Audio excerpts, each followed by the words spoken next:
Welcome back to the channel. Hope you're having a great day. Today, a quick video on resetting the maintenance required light. This is on my 2006 Toyota Corolla. So you see, I'm going to turn the key to the on position just before it would crank. It's going to beep because I don't have my seatbelt on. And I see over in the corner here, the maintenance required light that has come on. So I just changed the oil, and here it is here above my finger. I just changed the oil, so I want to reset that maintenance reminder light.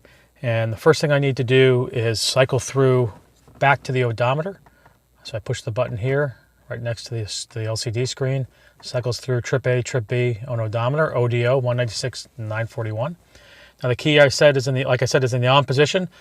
I need to do that while it's in the on position. I'm going to turn it to the off position. As this, I'm going to remove the key, and then I'm going to push and hold. A little tricky because I'm holding the camera too, but push and hold this button in while I turn the key to the on position.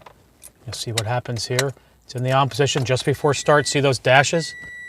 They go away. And then over here in the corner, the maintenance required light is off. You don't see that underneath the oil light anymore. And that's it. That's all you have to do. Then put this back to wherever you had it, if you want it on the odometer, the trip, or wherever. And you're good to go until the maintenance light comes on again. It's that simple. No need to go to the dealer. No need to do anything like that. Like I said, I just changed the oil, so I do this every time I change the oil. I hope this video helps you. Please check out other videos on the channel. Check out the links in the description below for anything we use in our videos. And thanks for watching, and have a great day.